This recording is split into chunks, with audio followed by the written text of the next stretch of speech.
네, 3반. 이제 우리 지난 시간에 배웠던 추론하는 방법 4가지 복습했고, 그 다음에 지난 시간에 다뤘던 동형어와 다이어도 복습을 했고, 여러분들 뇌도 약간 말랑말랑하게 추론을 하기 좋은 상태로 풀어놨으니까 이제 본격적으로 추론을 해보도록 합시다. 지난 시간에 예고했던 대로 오늘은 지난 시간에 들었던 수원 화성을 어떻게 만들었을까를 가지고 추론을 한번 해보도록 할게요. 교과서는 218쪽입니다.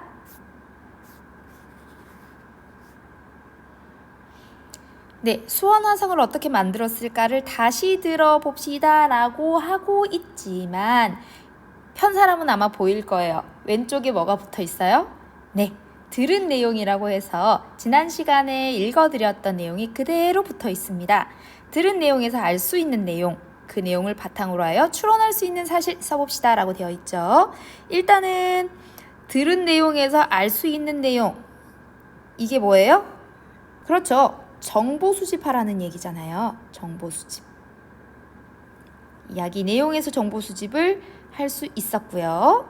그 다음에 바탕으로 해서 추론하라는 것은 그 정보들 사이에 관계를 파악해서 그 관계를 통해서 알 수 있는 사실을 써보라는 이야기가 되겠습니다. 좋습니다. 그러면 우리 이제 들은 내용 스크립트로 한번 가볼까요? 네, 화성 성역 의궤는 수원 화성의 성을 쌓는 과정을 기록한 책인 의궤야. 수원 화성은 일제 강점기를 거치면서 성곽 일대가 훼손되기 시작하고 6.25 전쟁 때 크게 파괴되었는데 화성 성역 의궤를 보고 원래의 모습대로 다시 만들어졌단다. 우리 지난 시간에 이 부분 추론했었던 거 기억나죠? 일제시대에도 파괴됐었고 6.25 전쟁 때도 파괴됐었기 때문에 옛날 원래의 모습이 남아있지 않을 것이다 라고 추론을 했었고요. 그래서 원래의 모습대로 다시 만들어졌다고 하네요. 그 다음에 덕분에 수원화성이 1997년에 유네스코 세계문화유산으로 등록될 수 있었어 라고 합니다. 아, 여러분들 유네스코 세계문화유산이 뭔지 알아요? 네, 여러분들 배경 지식이 필요한 시점이죠. 유네스코 세계문화유산은 세계에서 인류 역사상 보존할 가치가 있다라고 생각되는 여러 가지 문화유산들을 보호해야 한다는 마음으로 세계문화유산으로 지정하고 있습니다. 그렇다면 어떠한 조건이 있었죠? 그렇죠. 인류가 다 같이 보존해야 할 만한 가치가 있는 것으로 생각되는 것만 세계문화유산이 됩니다. 그렇다면 수원 화성이 세계적으로 가치가 있을 만큼 훌륭한 건축물이다라는 것도 여러분들이 바로 추론해 보실 수 있겠네요. 우리나라 그냥 국보가 아니라 세계문화유산이라는 것은 우리나라 사람뿐만 아니라 전 세계인이 같이 노력해서 지켜나가야 될 만한 가치가 있다라는 말이니까요. 다시 돌아가서 화성 성역 의궤는 정조 임금이 갑자기 세상을 떠나는 바람에 다음 임금인 순조 때 만들어졌는데 건축과 관련된 의궤 가운데서도 가장 내용이 많아. 수원 화성 공사와 관련된 공식 문서는 물론 참여 인원, 사용된 물품, 설계 등의 기록이 그림과 함께 실려 있는 일종의 보고서인 셈이야. 좋습니다. 네, 그래서 이 부분을 정리하면 화성 성역 의궤에는 수원 화성 공사에 사용된 물품, 설계 등의 기록이 실려있다라고 정리해 볼 수 있겠죠. 그러면 이를 통해서는 어떤 내용을 추론할 수 있었을까요? 아까 화성 성역 의궤는 뭐 하는 데 사용됐다고 했어요? 그렇죠. 파괴되었던 화상을 원래의 모습대로 다시 만드는 데 사용됐다고 했잖아요. 그러면 원래의 모습을 원래의 제작 과정을 다 이 화성성역 의궤라는 글을 참고해서 만들었다는 이야기죠. 그래서 화성성역 의궤가 자세하게 기록되었기 때문에 수원 화성을 원래대로 다시 만들 수 있었다라고 쓸 수 있겠습니다. 만약에 이 의궤가 다시 건물을 만들어낼 정도로 충분히 자세하게 기록이 되어 있지 않았더라면 원래의 모습대로 다시 만들기는 아마 어려웠을 거예요. 그쵸? 그러면 다시 돌아갈게요. 내용이 아주 세세하고 치밀해서 공사에 참여한 기술자 1,800여 명의 이름과 주소, 일한 날수와 받은 임금까지 적혀 있어 공사에 사용된 모든 물건의 크기와 값은 또 얼마나 상세히 적었는지 입이 떡 벌어질 정도라니까. 당시에 이렇게 자세한 공사 보고서를 남긴 나라는 우리나라밖에 없다고 해. 수원 화성은 정조 임금의 원대한 꿈이 담긴 곳으로 볼거리가 많아 건물 하나만 보는 것보다는 주변 경치를 함께 감상하는 것이 더 좋아. 정조 임금이 엄격하게 고른 좋은 자리에 지었으니까. 좋습니다. 수원 화성은 그래서 정조 임금이 아주 엄격하게 고른 어떤 자리죠? 그렇죠. 좋은 자리입니다. 이 좋은의 뜻이 뭐였는지는 우리 지난 시간에 이미 같이 확인을 했습니다. 이 좋은은 동형어였나요? 다의어였나요? 그렇죠. 다의어였다는 것도 기억해 놓으시기 바랍니다. 자, 그러면 이제 추론해 봐야 되겠죠? 정조 임금이 이렇게 자리를 선정하는 데서부터 본인이 직접 자리를 정하고 그 다음에 이 모든 재료, 과정, 들어간 비용, 짓는데 손을 보탠 모든 사람들 이름까지 세세하게 다 기록을 했다는 것은 정조 임금이 수원 화성을 그렇죠. 건축하는데 아주 많은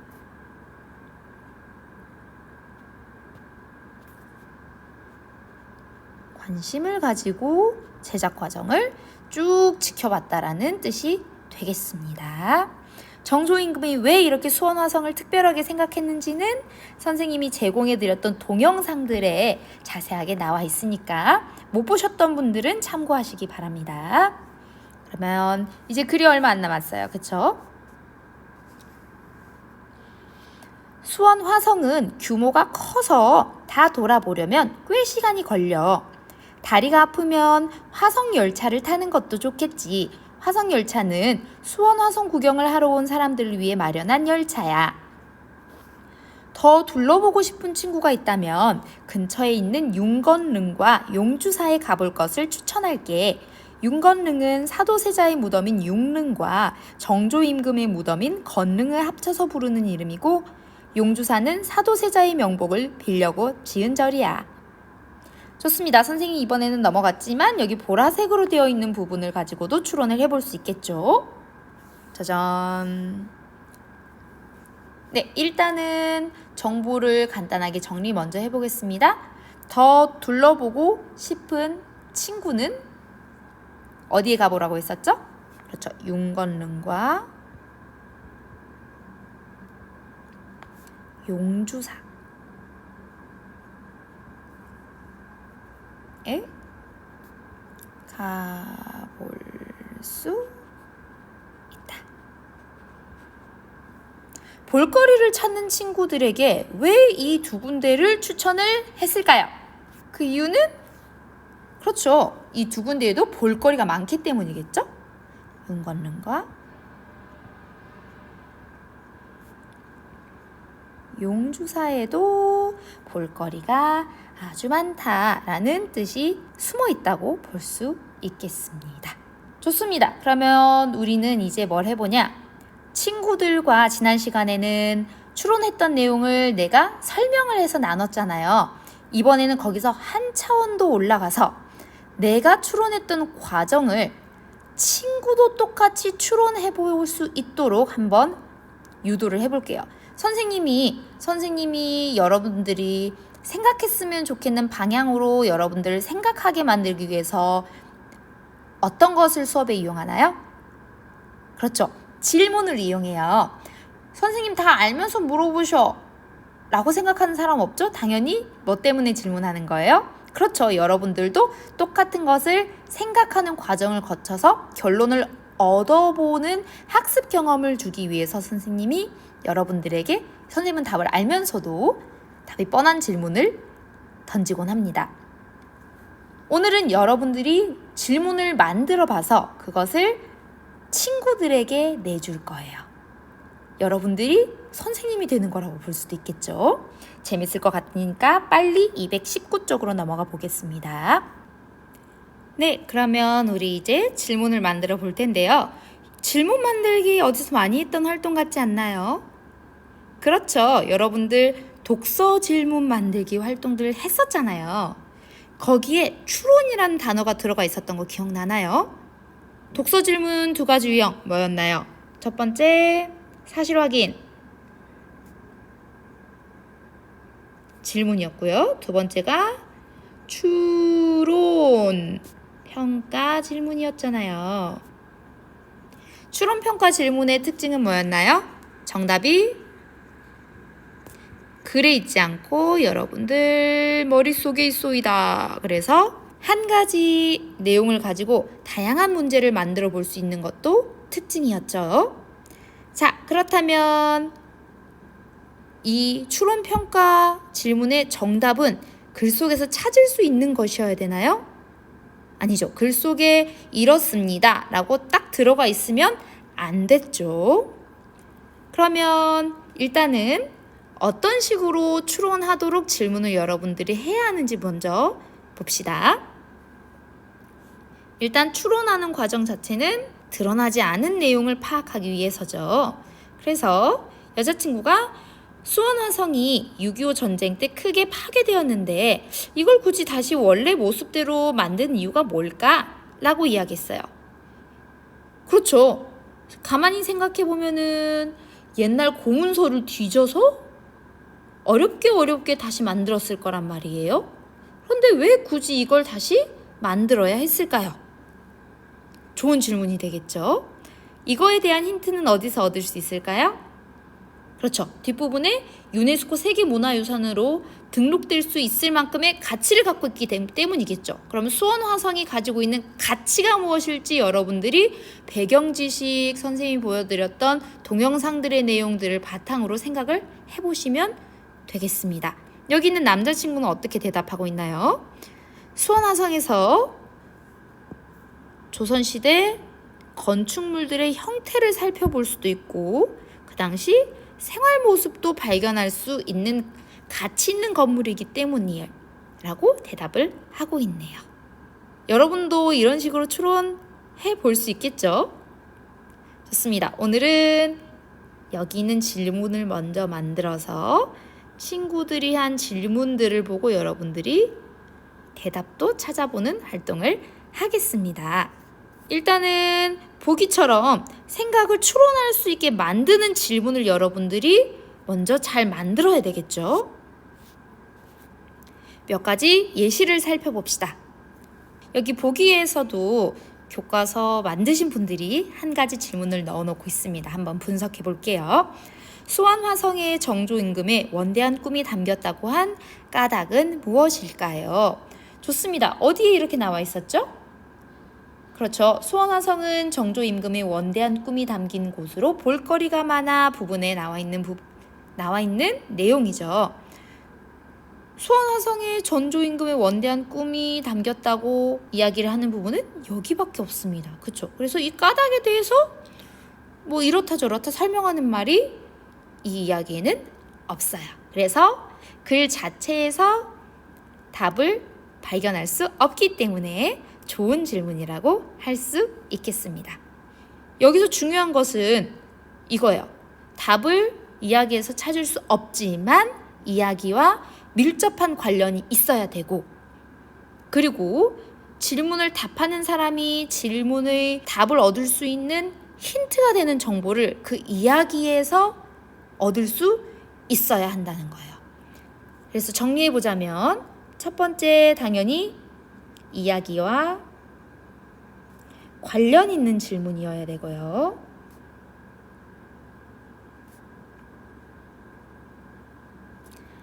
하지만 두 번째로 답을 이야기에서 바로 찾을 수 없어야 됩니다.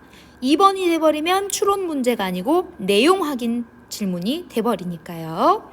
그 다음에 또 중요한 거, 세 번째는 뭐예요? 네, 답을 얻을 수 있는 정보, 힌트죠. 정보를 이야기 속에서 발견을 할 수 있어야겠죠.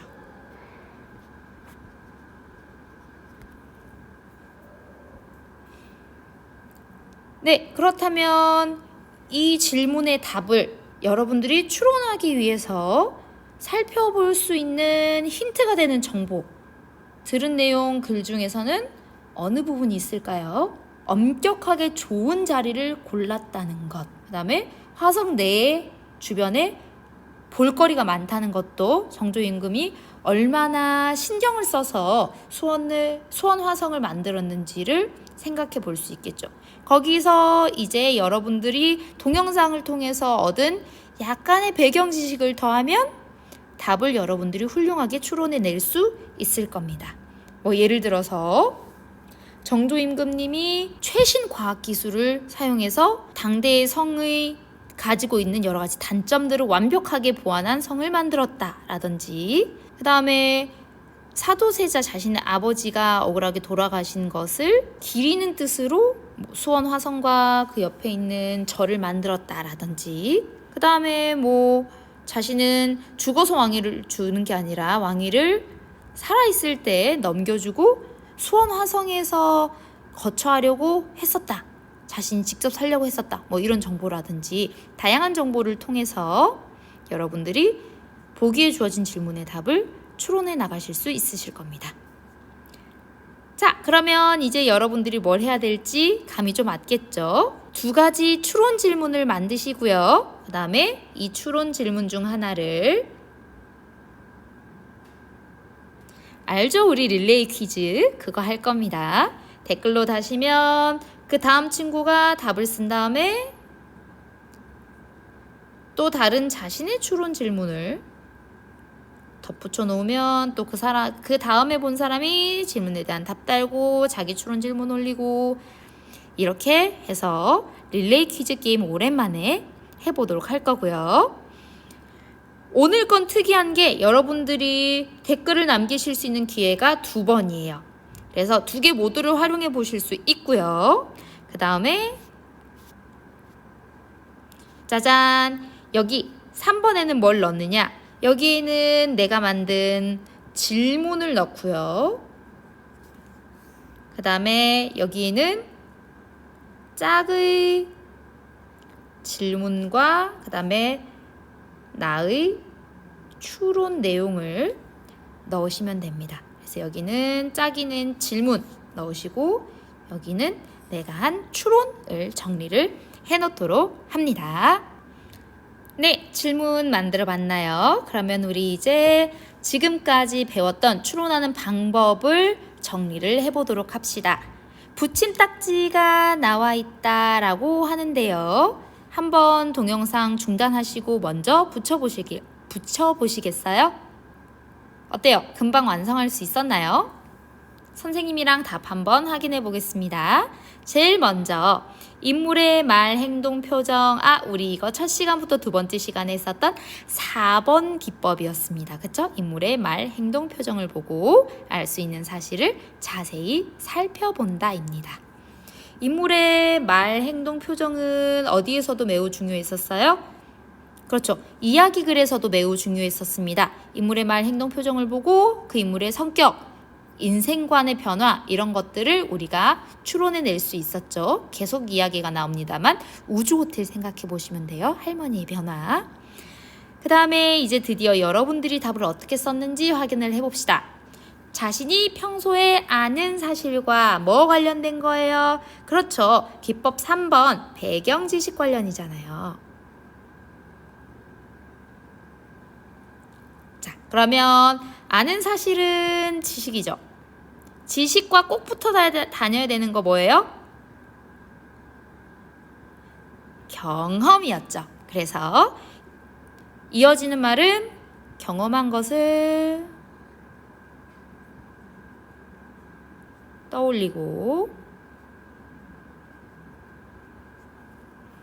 무엇을 더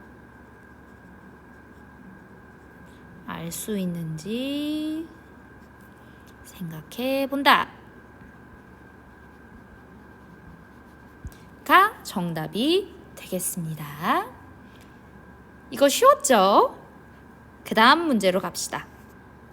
글에 쓰인 다의어나 동형어가 어떤 뜻인지 정확히 이해하려면 이거 바로 지난 시간에 새로 배웠던 기법이잖아요. 그쵸?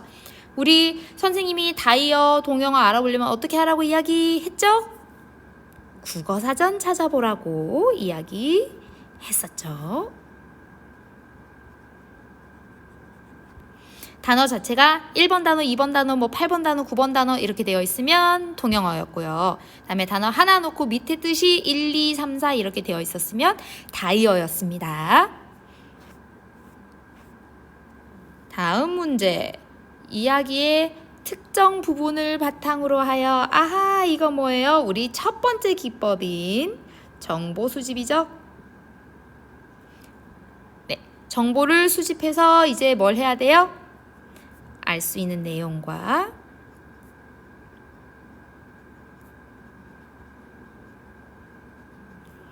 더 추론할 수 있는 사실을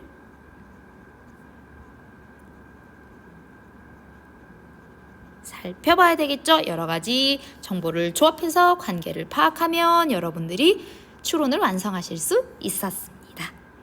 좋습니다. 이제 마지막 오늘 했던 기법 뭐였어요?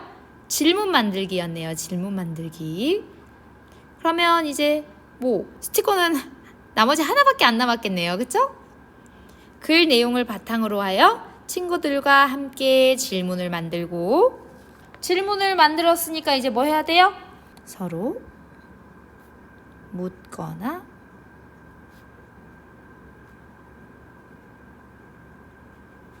답해본다. 네, 이렇게 정리하시면 되겠네요. 우리 이제 220쪽까지 같이 정리를 했고 221쪽을 여러분들이 해봐야 되겠죠? 다음 수업 글로 넘어가도록 합니다.